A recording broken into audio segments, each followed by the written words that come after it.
an honor to meet you. Yeah. I'll have another. I'll have another, which is actually cookies, not alcohol. Alcohol. Although all the local pub owners here that are supporters of Old Friends, we got a big nameplate that says "I'll have another." It's amazing once they get here and settle in and get to be horses again a little bit. They just relax, and they all love people. And how did "I'll have another" end up here, John? Well, it's a wonderful testament to the reputation that Old Friends has, that this is the premier way for a horse to retire. So the owners contact us and say, really, basically, can he come? And you have certain medical standards and all the rest, just as if it's a retirement home for.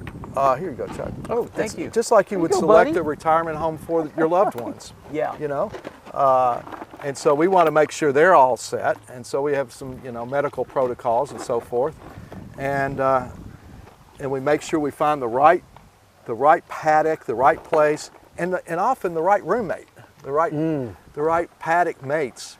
It's an interesting thing. Lava Man is in the next paddock. Lava Man, after his racing career, where he was a millionaire, was a track pony where he escorted other thoroughbreds out on the track as like a second career, like a coach going in. And Lava Man escorted "I'll have another" when he won the Kentucky Derby. And here they are. And now wow. here they are next to each other. Wow. And when they arrived here, they ran together in the paddock, and just you could tell we're so excited to John, see if each you other. go back 30, 40 years, taking care of these animals after their career is done was not a major priority by the industry, perhaps, but it sure is now, right? You're correct. That's a fair statement. And now, aftercare is a pillar of the thoroughbred industry. It is understood that if you're going to be in this business and you're going to be owning thoroughbred horses, that you have a responsibility to see to their well-being for their entire life. And that's why we have 280 horses that we're taking care of now, because the owners, and they contribute to us. Hey, buddy. The owners have made a commitment, and this industry has made a commitment, that we're going to revere our athletes and take care of them for the entirety of their life. And this is a very expensive venture, I would imagine, to take care of these horses. Yes, Old Friends is a major financial commitment. Each one of these horses get the best care, and many of them are, geriatric, and so they are requiring specialized medical care. All of them are on customized diets, which I think is interesting, and we make sure that all their needs are met, especially things like their feet. Their feet, just as all of us age, that sometimes is a special challenge. Right. So we have a protocol for each and every one of our horses that are here. They're specialized for them. That's amazing. You've had a lot of snacks here, buddy. So, yeah. You'll be too full for dinner. That's right. I'm going to spoil your dinner. Last question I wanted to ask you about this beautiful horse. So he won in 2012, yes, the Kentucky Derby. And I'm sure you're asked this a lot by people who come and visit. What's the lifespan of these beautiful horses? Generally speaking, it's 25 years old. Okay. And we have horses as old as 32 here. Our friend Silver Charm is 30, and Touch Gold is 30, and a few others are our 30-year-old club. This guy is 15, and so we look forward to him being here for a long time. And he's taken to it really well. He's also taken to those treats. Yes, and he's a little bit put out with me that I said, let's take a break for a minute, buddy. I'm sorry, I can't help you. I don't have the bucket. Plenty of more treats coming your way. Plenty more treats. Here's one. Okay, bud. Here's Lava Man, who is in the Hall of Fame. Lava Man was who I was telling you about. That was the track pony for "I'll Have Another." And what a reunion. But wow. Lava Man's in the Hall of Fame. He won Santa Anita Derby 3 times. He's just very, very, very famous. Hey, buddy. Yeah, except this is Chocolate Ride, his roommate, who's a good guy too, but I know you probably got a chip on your shoulder because you didn't win as much money as your buddy there. Hey, Lava Man. Oh. Game on, dude. and Little Mike. And they're two of our best ambassadors. He was bought for $1,100 originally. Yeah. $1,100. And made $3.5 million. Oh my gosh. And so did his paddock mate. Here made about $4.5 million. How about a little midday snack? You ready? All right. But at this stage, yeah, it's whatever they want to do. And that's, you know, that's part of the whole philosophy, is that these guys have done, being trained, they have done what they've been told since they were babies. But once they get here, we do what they say to do. What they want to do. Yeah. So our job is to really spoil them, because they've earned it. What a wonderful way to grow old. I'm in for that, John. We should all be so lucky. Oh, you're not kidding. This is Touch Gold. So we've met Silver Charm, and we know that he won the Belmont and the Preakness, but he was edged out to be a Triple Crown winner by this horse. And here they're that close. Oh my. So this is Ollie and Frazier. Oh my gosh. Touch Gold's 30 years old too, so he's 97 years old. You imagine two 97-year-old legends who were rivals to be that close. Now, if you're Touch Gold, looking at the world from his point of view, Silver Charm gets all this adoration. Yeah. We love Touch Gold too, but the cameras, the lights, the camera, the action are often on Silver Charm. But he could say, look, I didn't get a chance to run in the Kentucky Derby because my trainer wouldn't let me. And when I ran against Silver Charm in the Preakness, I tripped coming out of the starting gate. So, and I still almost won. And then I won the Belmont pretty solidly. So with a little break here and there, it would be me, not Silver Charm, that gets all the lights, the camera, and the action. But he's still very, very accomplished, and he knows it. And but he just wants to remind us that he had a significant career too. Boy, significant. Yeah, you did, man. You blazed. You blazed when you ran. But you know, for 30 years old, to be a nearly 100-year-old horse in human terms, he is doing well, and he too is a great ambassador, a great spokeshorse for what we do here. To keep these animals alive and healthy, that aftercare, wow, it goes much deeper than just feeding these horses and making sure they have a place.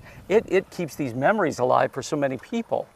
That's right, and we are great promoters and unabashed, unapologetic supporters of thoroughbred racing. As Kentuckians, it's part of our heritage, but really, look out, buddy, I've got more. Really, it is a reflection of our heritage as Americans, because it was the first big sport in America, and the #1 sport for a long time.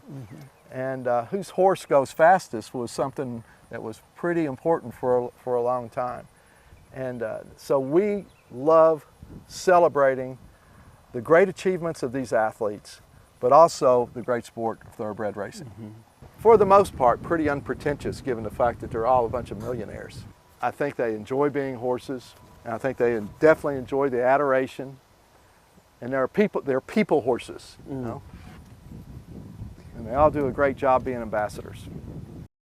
Michael, thank you for allowing us to come. And the story of Old Friends is a beautiful story. Tell me about it. Well, basically, you know, I wrote about the movies for the Boston Globe for a number of years, and I always liked betting on the horses. I liked the drinking and the gambling part of horse racing a lot, but I didn't know anything about the horses. And eventually I apprenticed myself out to a trainer up there, and I started to learn about the horses, and especially at places like Suffolk where the purse money couldn't support a lot of stuff and everything. At the end of the day, these horses were in jeopardy. And so I thought, well, you know what, I started to do what everybody tells you not to do, which is fall in love with the horses. And I'm glad I did.